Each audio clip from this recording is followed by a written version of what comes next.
असेल तुम्हाला, त्यामुळे हे फक्त 100 प्राधान्यक्रम तुम्हाला द्यायचे आहेत ना, तर ते लॉग इन मध्ये आलेल्या आस्थापनांना अनुसरून द्यायचे आहेत.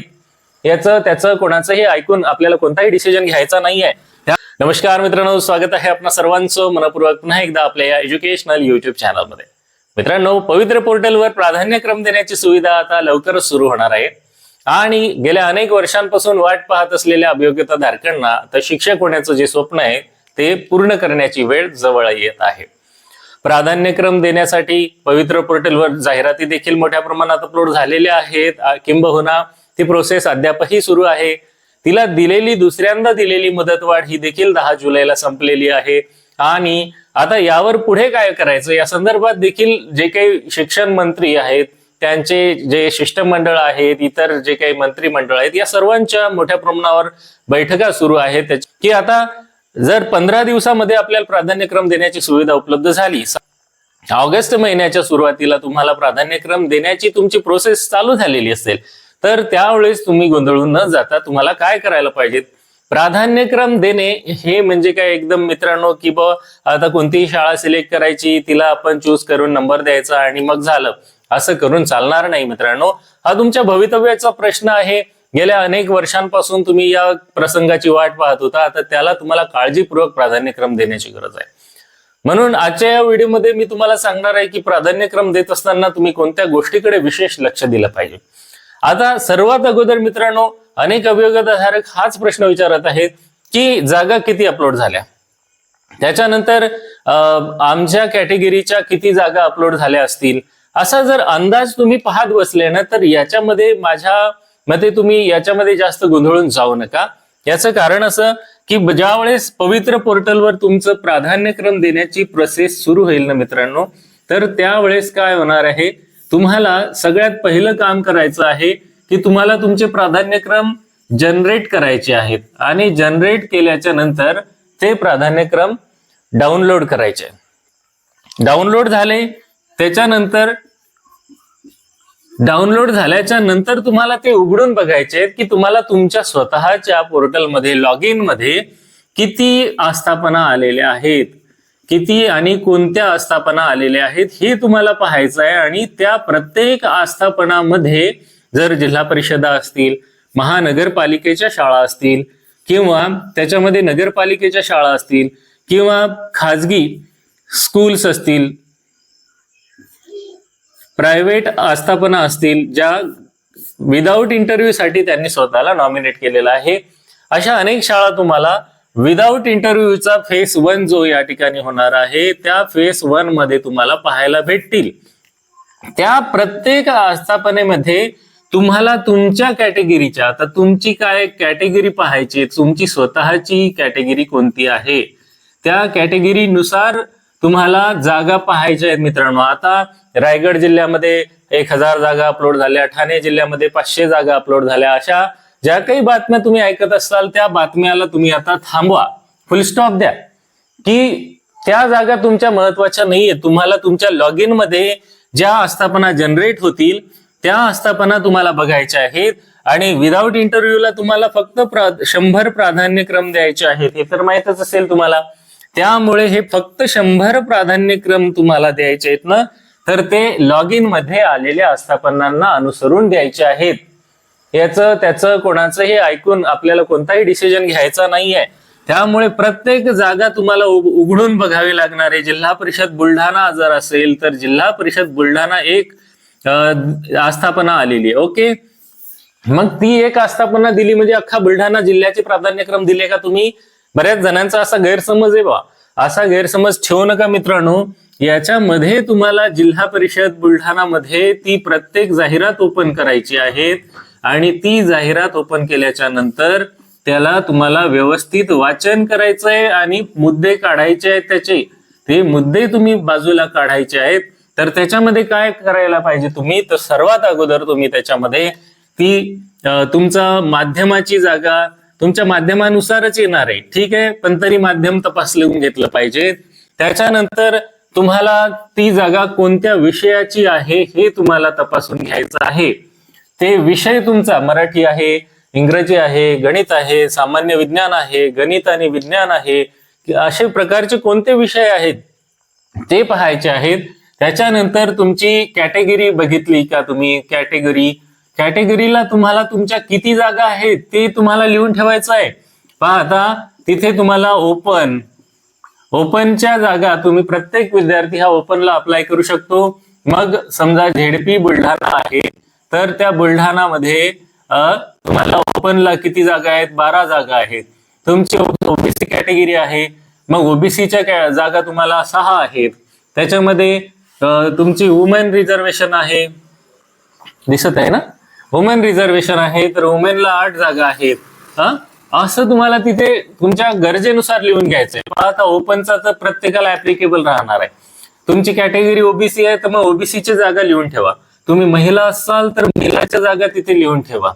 आणि इथे पहा ओपन जनरल आहे, ओपन वुमेन, आता वुमेनची जागा तिथे दिलेली आहे. एक जी वुमेन कॅन्डिडेट असेल ती ओपनच्या जागेला पात्र आहे, ती तिच्या स्वतःच्या कॅटेगरीच्या पण जागेला पात्र आहे.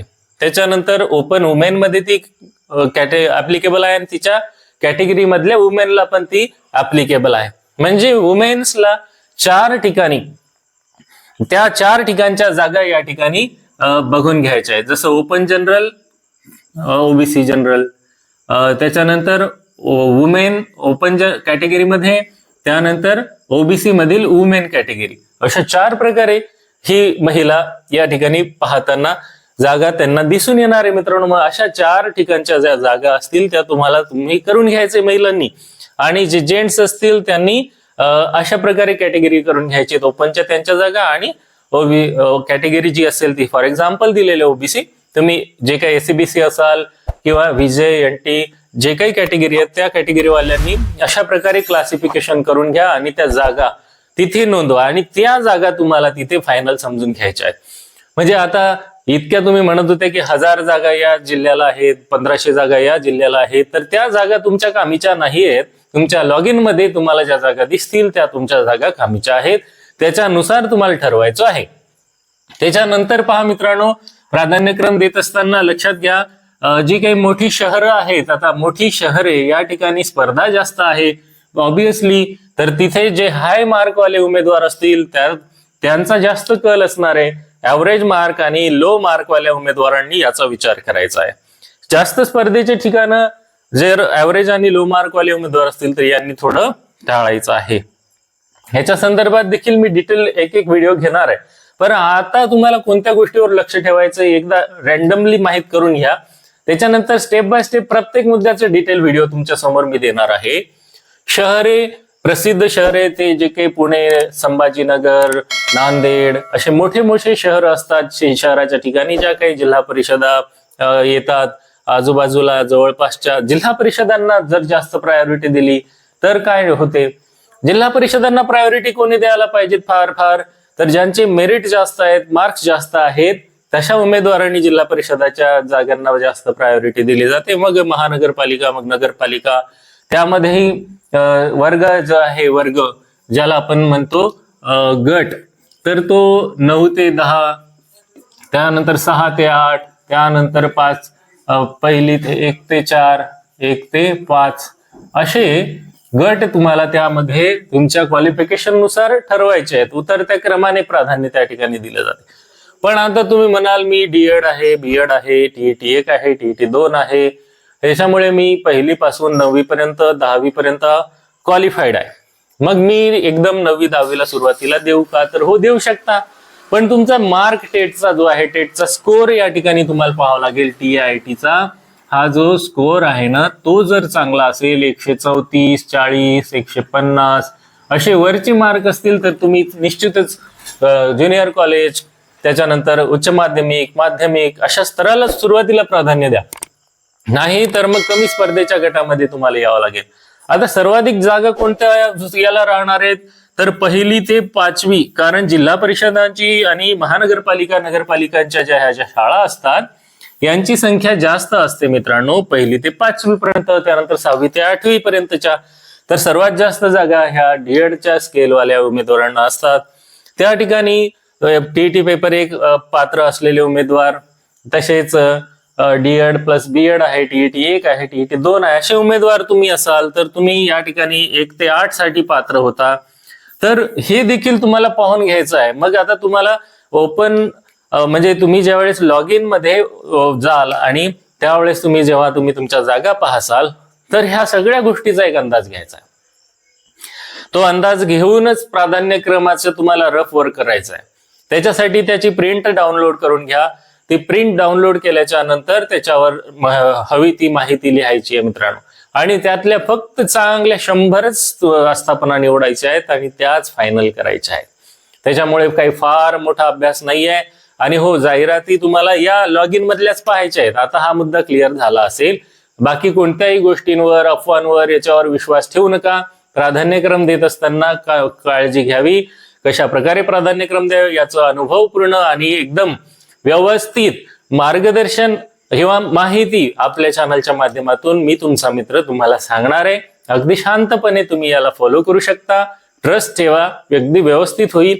आणि प्राधान्यक्रम लॉक करायचे आहेत, त्याला असाइन कसं करायचं याची देखील माहिती आपल्या व्हिडिओच्या माध्यमातून तुम्हाला मिळत जाईल. त्यामुळे ही माहिती लक्षात ठेवा. गोंधळून जाऊ नका, घाई गडबड करू नका. सर्वात महत्वाचं म्हणजे कुठलीही घाई नाहीये. साधारणतः 8 ते 10 दिवसाचा टाइम दिलेला असते. त्याच्यामध्ये लॉक करताना अडचणी येतात, ओटीपी येत नाही, त्याच्यामुळे त्याची मुदतवाढ होते. म्हणून मुदतवाढीची वाट पाहायची नाही, आपला आपण अभ्यास करून ठेवायचा. जाहिराती सुरू झाल्याच्या म्हणजे लॉग इन मध्ये आपले जे काही प्रेफरन्सेस देण्याची सुविधा सुरू झाली त्याच्यानंतर अभ्यास करायचा आणि व्यवस्थित त्याचा रफवर करून फायनल करून घ्यायचं आणि मग ते कम्प्युटरवर स्टेप बाय स्टेप ठरलेल्या नियोजनाप्रमाणे लॉक करायचं आहे. लॉक केल्याच्या नंतर आपली जी काही प्रेफरन्सेस लॉक आहेत ते सक्सेसफुली लॉक झालेत की नाही याची खात्री करणार आहेत. आणि खात्री केल्याच्या नंतर मग आपली जी प्रोसेस आहे पूर्ण होईल. त्याच्यानंतर मग आपल्याला रिकमेंडेशन येणार आहेत मित्रांनो. आणि रिकमेंडेशन हे येतात त्याच्यासाठी आपल्याला अजून थोडी वाट पाहावी लागणार आहे. तर साधारणतः ही प्रोसेस 15 ऑगस्टच्या नंतर सप्टेंबर महिन्यामध्ये पण लांबू शकते. तितका वेळ लागणारच आहे.